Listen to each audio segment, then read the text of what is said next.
কিয়ামতের ময়দানে যখন কোনো ছায়া থাকবে না, তখন 7 শ্রেণীর মানুষ আল্লাহ পাকের আরশের নিচে ছায়া পাবে।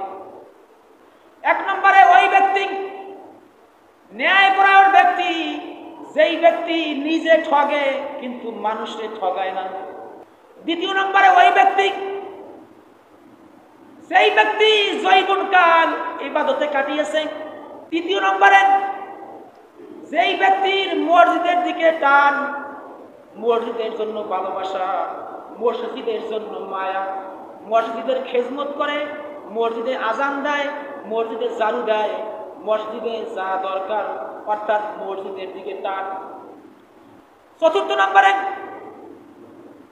এমন ব্যক্তি, যেই ব্যক্তিকে কোনো সুন্দরী নারী, কোনো যুবতী নারী তাকে তার যৌন স্বাদ উপভোগ করার জন্য তাকে প্রস্তাব করেছে, কিন্তু সে একমাত্র আল্লাহকে ভয় করে ওই প্রস্তাবে রাজি হয় নাই।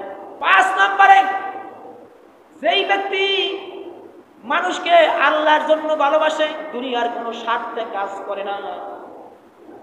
যেই ব্যক্তি মানুষকে আল্লাহর জন্য ভালোবাসে, আবার আল্লাহর জন্যই তাকে খারাপ জানে, আল্লাহর জন্যই অপছন্দ করে। 6 নম্বরে যেই ব্যক্তি দান করে কিন্তু তার ডান হাত দান করে, বাম হাতে জানে না, এমন ভাবে দান করেছে জগতে এমনকি তার স্ত্রীও জানে না, তার ছেলে জানে না, মেয়ে জানে না, মা জানে না, বাপ জানে না, আত্মীয় স্বজনের কেউ জানে না, গোপনে দান করেছে।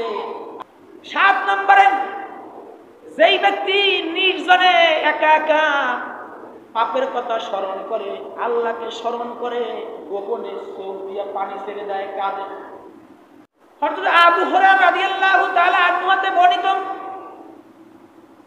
তিনি বলেছেন কিয়ামতের ময়দানে যখন কোনো ছায়া থাকবে না, তখন 7 শ্রেণীর মানুষ আল্লাহ পাকের আরশের নিচে ছায়া পাবে।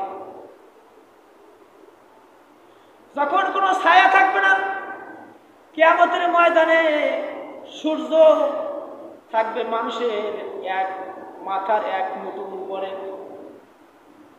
তখন 7 শ্রেণীর মানুষ ওই আল্লাহ পাকের আরশের নিচে ছায়া পাবে। 1 নম্বরে ওই ব্যক্তি, ন্যায়পরায়ণ ব্যক্তি, যেই ব্যক্তি নিজে ঠগে কিন্তু মানুষকে ঠগায় না। যেই ব্যক্তি ন্যায় নিষ্ঠবান, ন্যায্য কাজ করে, ন্যায় বিচার করে, যার মধ্যে ইনসাফ আছে, সত্য কথা বলতে কাউকে ছাড়ে না, জীবন গেলেও নিজের সন্তানের বিচার ঠিক মতো করে, নিজের আত্মীয় স্বজন, নিজের রক্ত সম্পর্ক হলেও তাকে ছাড় দেয় না, ন্যায় নিষ্ঠভাবে কাজ করে, ন্যায্য বিচার করে। এই ব্যক্তি ওই কিয়ামতের ময়দানে আল্লাহর আরশের নিচে যখন কোনো ছায়া থাকবে না, তখন আল্লাহ পাক তাকে ছায়া দান করবেন। দ্বিতীয় নম্বরে ওই ব্যক্তি, সেই ব্যক্তি জীবনকাল ইবাদতে কাটিয়েছে, কেননা জীবনকালটা হচ্ছে একটা গুরুত্বপূর্ণ সময়। যেই ব্যক্তি জীবনকাল ইবাদতে কাটিয়েছে, আল্লাহ রাব্বুল আলামিন ওই জীবনকালে ইবাদত করার কারণে আল্লাহ পাক ওই কঠিন মুহূর্তে ওই মানুষটাকে আল্লাহ পাকের আরশের নিচে ছায়া দান করবে। হ্যাঁ, বৃদ্ধ বয়সে ইবাদত করলে হবে, কিন্তু ওই সময় আপনি ছায়া পাবেন না। আল্লাহ পাক ওই সময় যখন কোনো ছায়া থাকবে না, আল্লাহ রাব্বুল আলামিন ওই ব্যক্তিকে ছায়া দান করবে। বলেন সুবহানাল্লাহ। তৃতীয় নম্বরে যেই ব্যক্তির মসজিদের দিকে টান, মসজিদের জন্য ভালোবাসা, মসজিদের জন্য মায়া, মসজিদের খেজমত করে, মসজিদে আজান দেয়, মসজিদে ঝাড়ু দেয়, মসজিদে যা দরকার অর্থাৎ মসজিদের দিকে টান। মসজিদে যা দরকার, টাকা লাগবে, পয়সা লাগবে, যেখানে যা লাগবে তা খরচ করে, ওই ব্যক্তিকে আল্লাহ রাব্বুল আলামিন কিয়ামতের ময়দানে আরশের নিচে ছায়া দান করবে।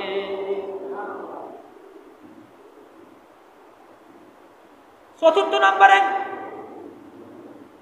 এমন ব্যক্তি, যেই ব্যক্তিকে কোনো সুন্দরী নারী, কোনো যুবতী নারী তাকে তার যৌন স্বাদ উপভোগ করার জন্য তাকে প্রস্তাব করেছে, কিন্তু সে একমাত্র আল্লাহকে ভয় করে ওই প্রস্তাবে রাজি হয় নাই। এই যে 7 শ্রেণীদেরকে আল্লাহ পাক আরশের নিচে ছায়া দান করবেন, এটা খুব একটা গুরুত্বপূর্ণ, খুব কঠিন কঠিন জিনিস। যেই ব্যক্তিকে কোনো নারী তার যৌন স্বাদ উপভোগ করার জন্য আহ্বান করেছে, আমাদেরকে তো আহ্বান করা লাগে না, আমরা এমনি আগাই যাই, মানে নাউজুবিল্লাহ। ওই ব্যক্তিকে আল্লাহ রাব্বুল আলামিন সে সুযোগ পাওয়ার পরেও, তাকে আহ্বান করার পরেও ওই যুবক ওই কর্মে লিপ্ত হয় নাই, আল্লাহ রাব্বুল আলামিন ওই ব্যক্তিকে কিয়ামতের ময়দানে আরশের নিচে ছায়া দান করবে। বলে সুবহানাল্লাহ।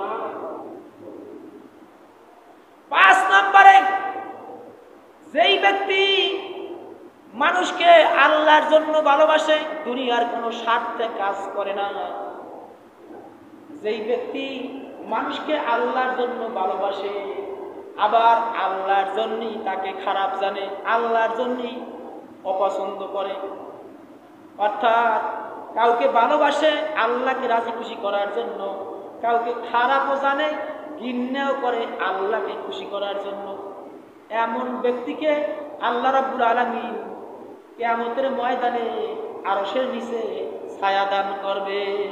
বলে সুবহানাল্লাহ। 6 নম্বরে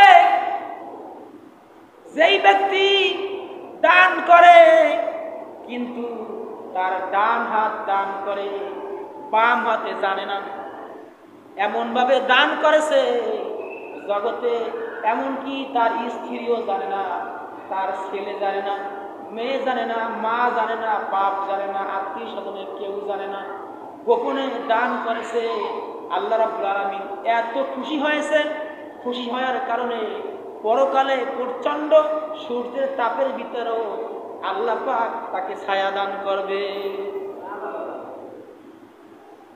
7 নম্বরে যেই ব্যক্তি নির্জনে একা একা পাপের কথা স্মরণ করে, আল্লাহকে স্মরণ করে, গোপনে চোখ দিয়ে পানি ছেড়ে দেয়, কাঁদে।